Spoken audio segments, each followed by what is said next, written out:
Бүгүнкү соттук реформа кеңештин отурумуна эки маселе сунушталат.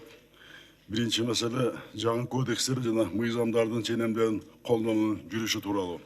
Экинчи маселе жаңы мыйзамдарды өркүндөтүүгө багытталган соттук реформа боюнча кеңеш жана өкмөт тарабынан жактырылган мыйзам долбоорду иштеп чыгуунун жана илгерилетүүнүн жүрүшү жөнүндө.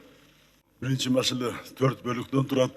Сотко чейинки өндүрүштүү укук ченемдерди колдонуунун жүрүшү, бузуулардын бирдиктүү реестри жана коопсуз шаар долбоорун иштетүү, сот өндүрүшүндө укуктук ченемдерди колдонуунун жүрүшү, соттук чечимдерди аткарууда укуктук ченемдердин колдонуунун жүрүшү. Биринчи маселе боюнча 3 баяндама бар. Андан кийин сот реформасына тиешелүү министрликтер ведомстволордун жетекчилерге сөз беребиз. Андан кийин сунуш бар, урматтуу кеңеш мүчөлөрү, экинчи маселени дагы чогуу карап, андан бирге талкуулап, андан чечим чыгарсак деген. Каршылык жокпу? Эки маселени тең угалы, андан кийин талкуу кылалы. Анда башка сунуштар жок болсо, ушул күн тартиби бекитилсин деген кеңеш мүчөлөрү добуш берип койсоңуздар. Макул, каршы жок, бир добуштан кабыл алды. Кечиресиз, кичине тамагым ооруп калыптыр.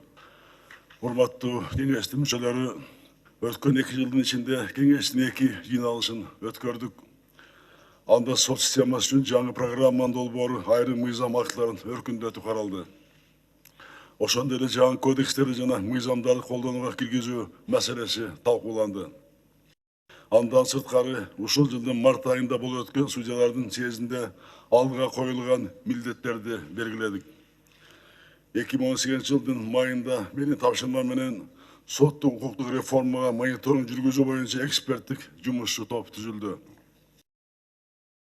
Урматтуу кеңеш мүчөлөрү, 2 маселеден каралып бүттү.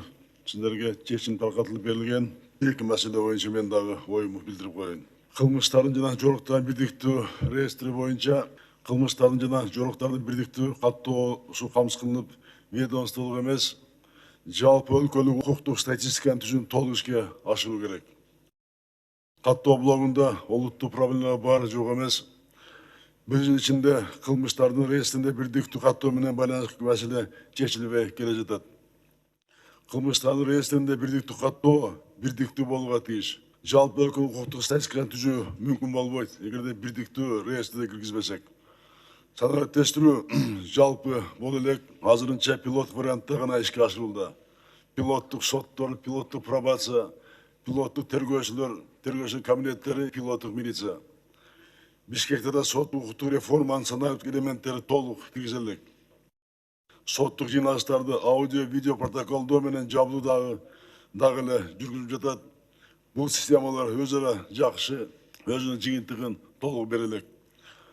Каржылоо эффективдүү колдонулбаганы байкалууда. Мамлекеттик бюджеттен каралган акча каражаттары жана донорлор тарабынан бөлүнгөн каражаттар чаржайып колдонулуп жатат. Макулдашылган бирдиктүү программалык системаны иштеп чыгуу болбой жатат. Кылмыштардын реестрин каржылоо туруктуу эмес болуп жатканын өзгөчө белгилеп кетем. Азыркы учурда ресурстарды шашыранды кылбай, бир жерде болуп, ушул маселени эң керектүү жака жумшоо маселеси мына чоң проблема болуп турат азыр.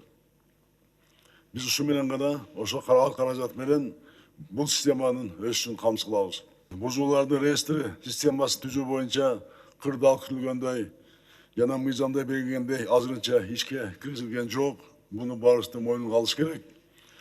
Иш олуттуу артта калууда, бул иште бир катар кемчиликтер бар. Аны өзүңөр билесиңер, аларга токтолуп